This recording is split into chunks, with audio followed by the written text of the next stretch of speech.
I guess before I say anything about how I feel, a fellow employee of his contacted me today by the name of Daniel Trump. I'm sure some of you guys know him. He's a real tall guy.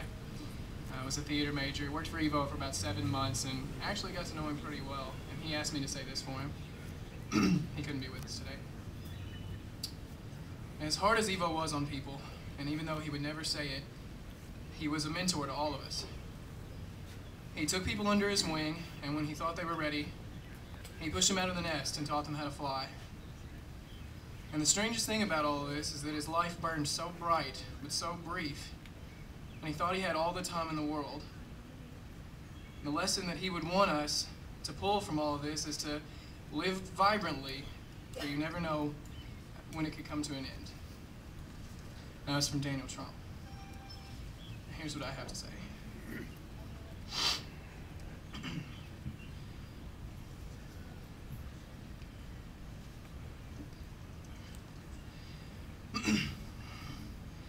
For 18 months, I had the pleasure of getting to know Evo on both a business and friendship level.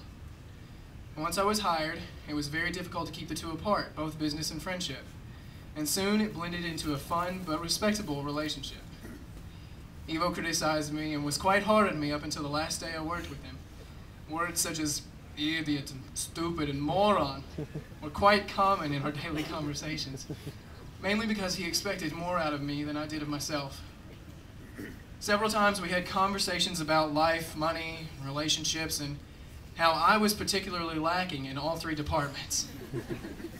I became the butt of many of his jokes, sometimes literally when I would wait tables, and he would come behind me and shove my ticket book down my pants. "You need to be more like me," he would laugh, but then look at me with his serious look and expect me to agree with him. Usually I agreed with him, but only so it would shut him up, so we could talk about something else. Evo and I had our fair share of arguments, but it was always so difficult to stay mad at him. Several times I apologized, and he would just say, "Forget about it, bring me a Peroni." So many stories have been shared at the big round table at Vitellos that we could write a book, so it was really difficult to come up with something to say today. I decided instead to write down a more recent memory of him, just to share with you the type of relationship that we had.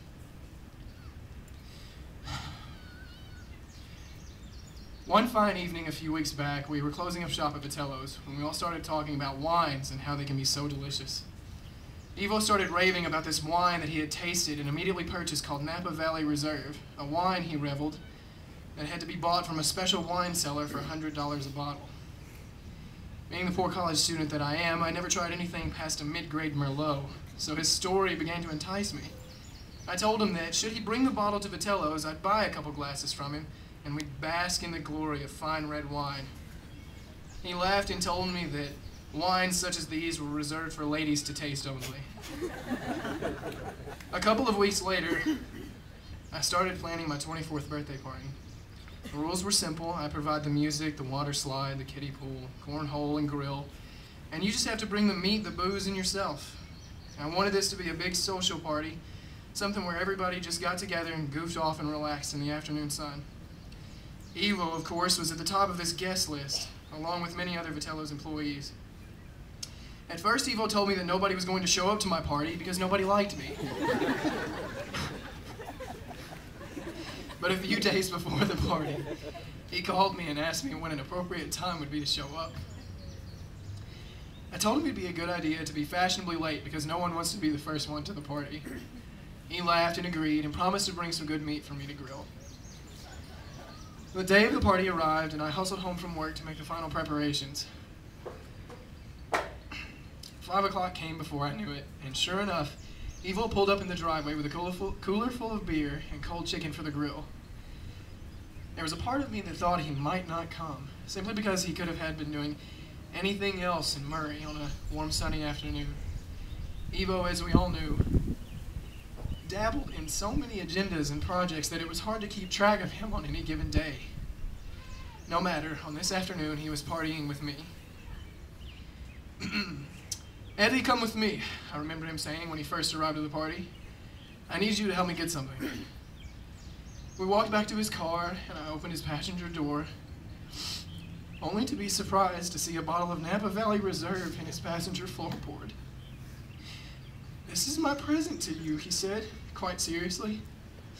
I was stunned, but I thought this was for girls only. Evo just smiled and replied, "Eddie, you're the girl for today."